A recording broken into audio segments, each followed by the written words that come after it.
everybody. This course we actually did run in class. Maybe you remember it a few months ago.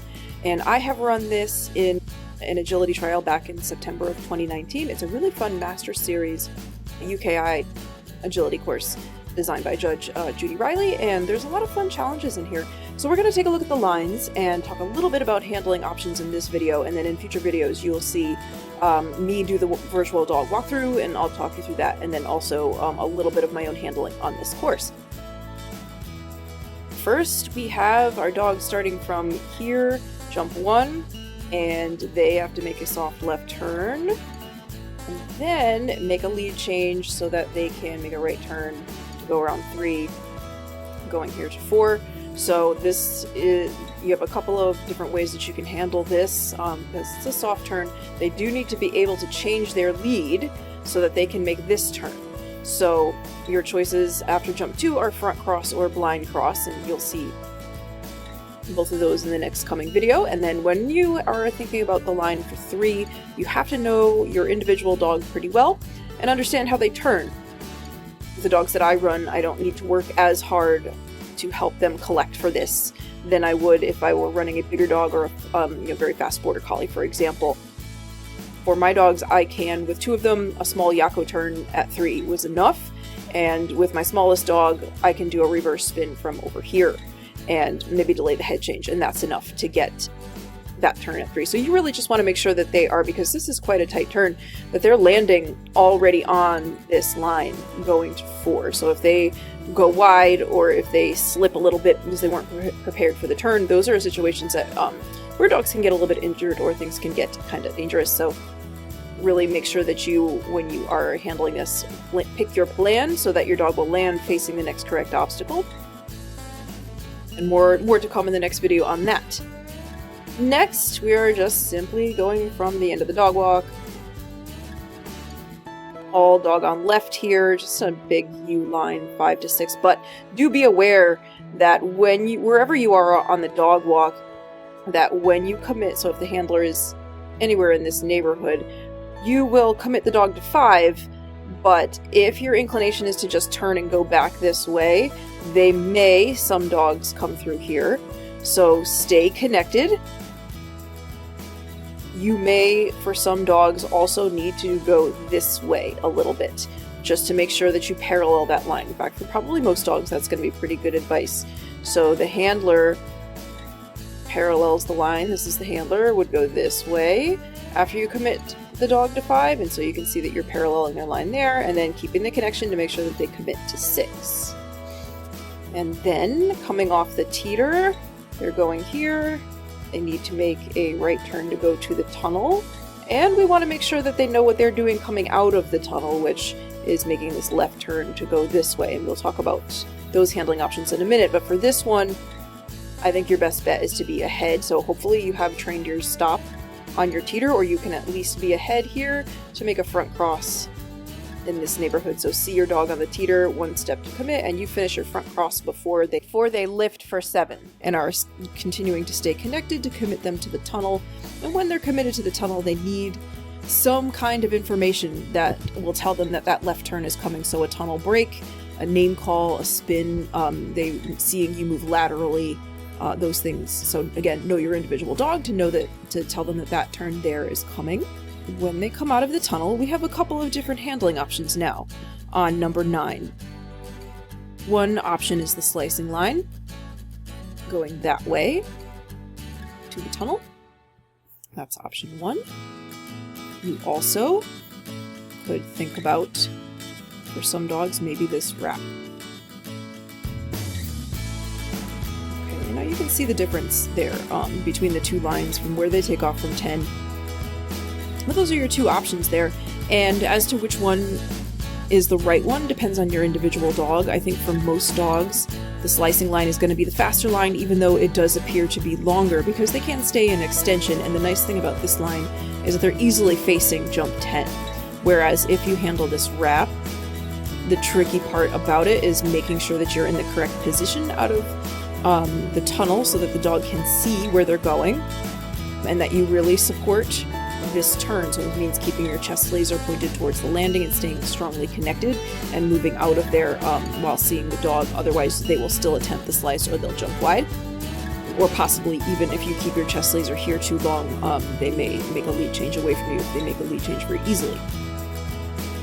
Keeping the connection, and then the other thing about that is that when your dog is here, your position needs to be up here to push this line. So be aware of that as well, because if you are anywhere over here, chances are you're going to get a parallel line going this way where they would take this from the wrong side or not take it at all. Okay, and then you can make, if you're taking the blue line, you can make a blind cross here. If you took the slicing line, then a tandem turn going to the tunnel. In the next video, we'll discuss more of the handling options that are available to you to make the slice, as well as the wrap there, but just as an overview, anything that makes an S-curve, you can front cross out of the tunnel. I found that to be working pretty well as long as you time the front cross correctly. You could blind, you could, more running for you, but a German turn could work there. And if you're making the wrap, front cross, those are a bunch of really good options. Some people might also think of a whiskey turn, which it's a challenging whiskey if you're making the slicing line, the red line there, that you really have to make sure that you are in this position as the dog comes out of the tunnel, let them go ahead of you, see the commitment, and then you have to cross their line before they take off, and then probably the tandem turn for that is what you're making here. So those are your choices for that little section there.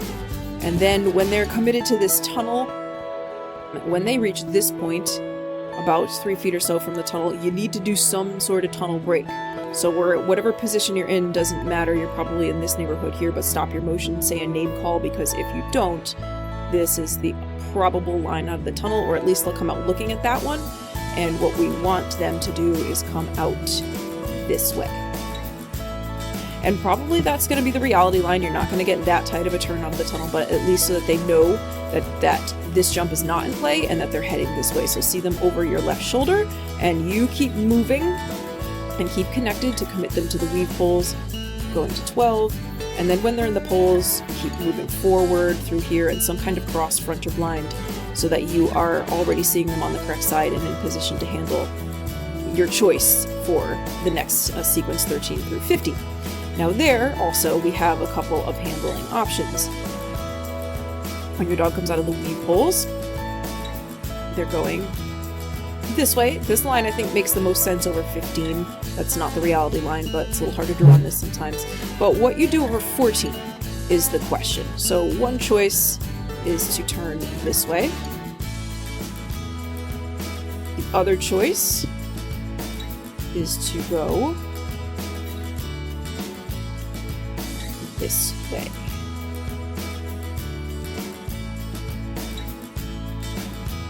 As to which is the longer line, I think that it looks like the red line is longer. We would have to time them to see which one ultimately is fastest. They have this about the same number of lead changes. Maybe the red one looks a little bit longer, but the thing that I like most about the red line is that when the dog lands, or at least when they've landed 14, yeah, they're coming this way. When they've landed 14, they can see the next 2 correct obstacles. So they can see 15 and 16. But on the blue line, when they land, they can see 15, but then the A-frame is less obvious until they actually land from 15. So I picked, for my chosen line, I picked the red line. But maybe the blue line is way faster for you. You'd have to time it and see. And so those are your choices there. And as far as handling options, a Yako turn on 15 is a pretty good one. And if you take the blue line, front cross here. If you take the red line, you're doing a front cross after 15 and maybe a spin. I'm sorry, a front cross after 13 and maybe a spin for 14. So you get a nice tight turn there, and then you keep on moving to commit them to the A-frame. And then over with the A-frame we go, and now we have 17 and 18, which again, you have a couple of handling options. So one is a couple of wraps, which I think in the trial that I ran, that was what I chose, and most people I think chose that. It does appear to be the shortest line, but you could also consider, or maybe time for your own learning, the slicing line, or some people did choose. It could be faster for some dogs. You can slice this way too. We'll discuss those handling options in the next video as well. But in general, if you're taking the 2 wraps, they're just a couple of reverse wraps. If you're taking the slice, then you could do something like a forced front cross to a Yako, and then for here, a backside blind is really nice because it sets this line to the tunnel a little better than, say, something like a German turned wood. So those are your choices there, and then finally, you're done. So that's the overall analysis of this course.